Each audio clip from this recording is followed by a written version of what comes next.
Hello everybody, my name's Aric Wood and welcome to Aric Talks, a show where I talk about things that are important to me, and look at this painting! It's so cool! Seriously, I can't stop freaking out about this. Here, take a close look. Being the diligent nerd that I am, I already tried putting together the canonicity of this painting. You see, the turtles are obviously on another one of their dimension-hopping adventures, as is clearly established canon. Michelangelo is clearly freaking out that he's meeting a TV show character in his universe, and, you know, Raphael's trying to get him to behave. Kirk and Spock are obviously on one of their interdimensional hopping adventures, once again, clearly established canon. Captain James T. Kirk is obviously trying to figure out whether or not Michelangelo is a female, as that is, you know, per the use of his character, and Spock is trying to explain to Kirk, even though Kirk is focusing on his dank memes, they have a limited time before the wormhole closes that took them to this dimension, and he has a girlfriend back home, and he's quite frankly getting tired of Kirk's crap. Meanwhile, over here you have Sheldon Cooper, who has clearly proven his theories on string theory, and has used his scientific knowledge to create the perfect geek universe.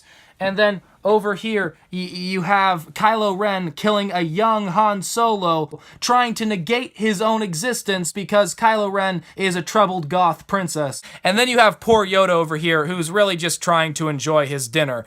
And then, of course, you have Captain America, and Captain America is just the second coming. Once again, clearly established canon. Picture has made me so happy, and it's so awesome, and it got me thinking about something. As always, there's a lot going on in this world, and a lot of scary, weird stuff. You have Donald Trump and whatever you can call his campaign. Apparently Hillary Clinton's emails are still relevant. You have the creepy pasta that is the Rio Olympics, and it's all just so overwhelming, and we are going to talk about those things next week. This week, I am going to declare for myself a day of Thanksgiving. I'm gonna take a break from politics and geek out in a way that this painting has made me geek out because it's so cool. There are a lot of good reasons to be a nerd in this day and age, so let's jump right into it. First thing on today's docket is the Suicide Squad movie, which is really, really good in my personal opinion. But in the critics' opinion, aka Rotten Tomatoes, we have some disagreements. When discovering someone has an opposite opinion of me, I do massive amounts of research in order to prove them wrong. And from everything I looked into, there seems to be one major objection to this movie. And that objection is how misogynistically portrayed Harley Quinn as a character is. Everyone is freaking out that Harley Quinn isn't a good role model because she is easily manipulated, abused, and sexually objectified. Are you telling me that Harley Quinn is in an emotionally abusive relationship that causes her to have harmful self-image? I wonder where that idea came from. Maybe it came from the fact that that's literally her character. Buckle your seatbelts because y'all are about to get cultured. So in literature, there's this concept called the Faustian legend. Dr. Faust was a scientist who made a deal with the devil in exchange for ultimate knowledge. But this deal with the devil ultimately led him down the path of pain and suffering.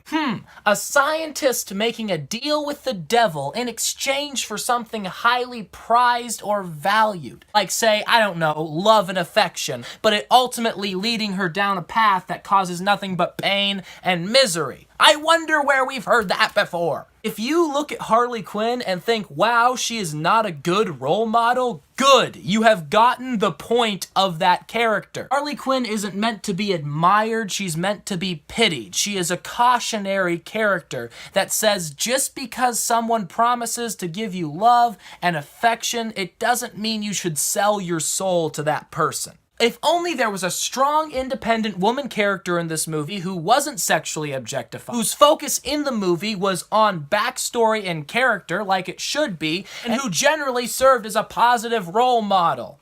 Nope, nobody like that in this movie.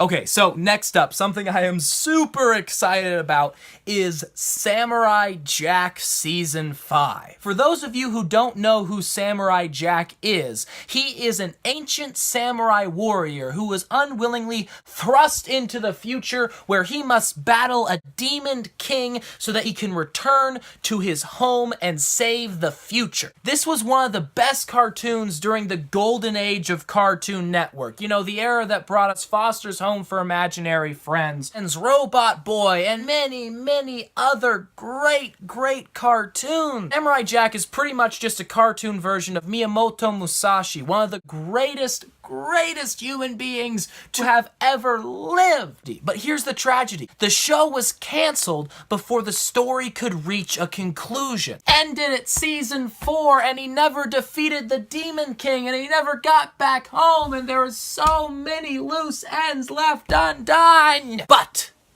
then came season 5. All the same people got back together, and now season 5 of Samurai Jack and the epic conclusion to his epic story will air on Adult Swim Cartoon Network. It's all the same people, all the same artists, all the same voice actors, the same director, the same producer, the same everybody making the same show, with the exception of it being on a more adult-focused network. Now, this doesn't mean there's going to be gratuitous sex and violence, but it does mean that the artists are going to be more free to make some creative decisions about the storytelling, and I'm just so excited about it. I mean, just look at some of this artwork for it. I am so excited. So next on today's docket is some kind of cool engineering and technology from the world of China. The Chinese have recently invented what they call the straddling bus, a giant double-decker bus that drives around traffic. I don't care if this is one of the most impractical transportation inventions of the 20th century. That looks cool. That makes me feel like I'm living in the future. And some of the biggest questions have been about safety, like how can this behemoth of a machine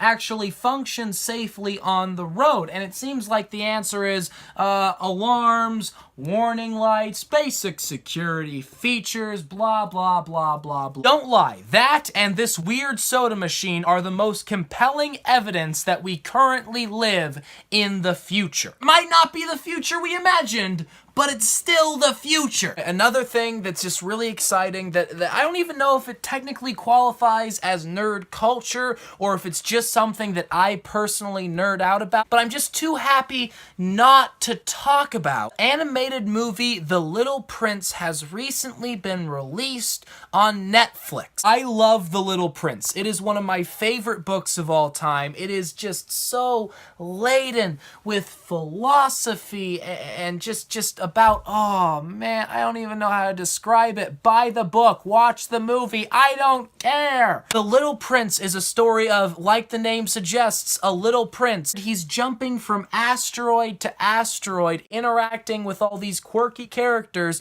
learning about the meaninglessness of life and how to truly enjoy your existence. It is one of the most heartbreaking, amazing stories of all time. It is the true hero's quest. It is just so freaking good, and I am such a nerd for it. Now, the reason that this is very, very exciting was that this film was recently set up for a big theatrical release in the United States, but the company contracted with distributing this movie dropped its contract at the very last second. So the movie didn't get a theatrical release at all, and it was looking like that this wonderful movie wasn't going to be able to be seen in the US in English. Enter Netflix with the offer to release the movie on their site, and the day was saved, and we finally get to watch what looks like an incredible piece of animation, of art,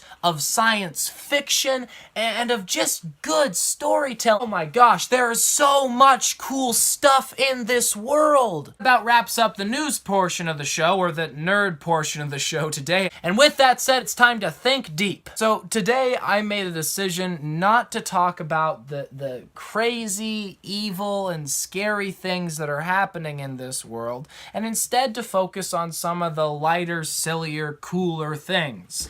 And quite frankly, I'm very happy that I did that. I mean, next week I am going to get to Donald Trump and Hillary Clinton and the Rio Olympics and terrorism and hatred and just all kinds of nasty stuff. I promise next week I'm going to continue to analyze those things, but it was really nice just to slow down for a week and remind myself that there's a lot in this world to be thankful for. Even if those things are kind of silly, like cartoons and ridiculously impractical technology, those things are still good. There is always a lot going on in the world, and there's always a lot of good stuff, and there's always a lot of bad stuff. The fact is that planet Earth right now is kind of a mixed bag. And arguably, it's kind of always been a mixed bag. I mean, you're never gonna get a time where everything is perfect. Not until, well, it's not anytime soon. In the meantime, you gotta make sure you're looking at the world as it actually is. I'm not gonna promote positive thinking because that doesn't work. I'm not gonna promote pessimistic thinking either because that's not going to work.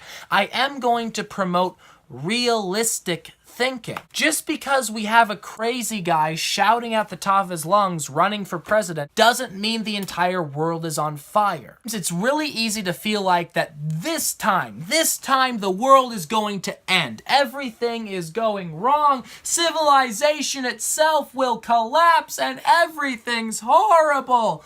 But that's not really the case. Today, while you're watching this, I just want to encourage you to take a second and actually take stock of what your life is like right now and what life is like for the world right now. I mean, yes, it sucks. There's a lot going wrong. Yes, we have politicians who don't actually care about us. Yes, there are people in North Korea who aren't allowed to buy a Bible. And yes, there are children in Africa who are starving. All these things are real and they are happening. But also keep in mind this, crime is down in the United States. The polio virus has almost been completely eliminated. Or even silly things like the fact that Suicide Squad is a really enjoyable movie. These are good things. The world is not all bad and the world is not all good. The world is as it is.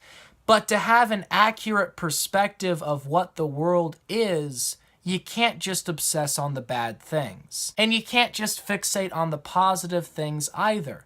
Try to take a balanced approach. And honestly, I think that the most balanced approach is to be a nerd. I want to introduce you to this quote. It is by the Emperor of the Universe, John Green. Because nerds like us are allowed to be unironically enthusiastic about stuff.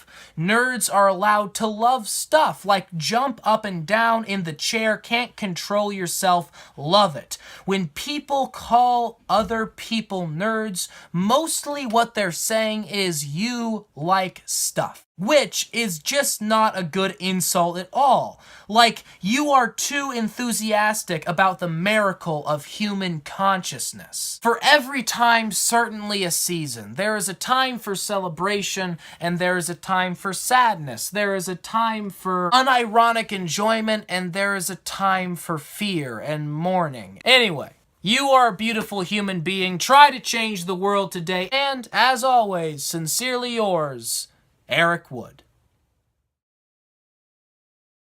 Well, congratulations! You made it to the end of the video. Click on the adorable tiny tree of subscription to subscribe, or click on the channel globe to go watch more of my videos. Anyway, I hope you enjoy your day. Click on one of those two, or just wait for the video to run out. Bye!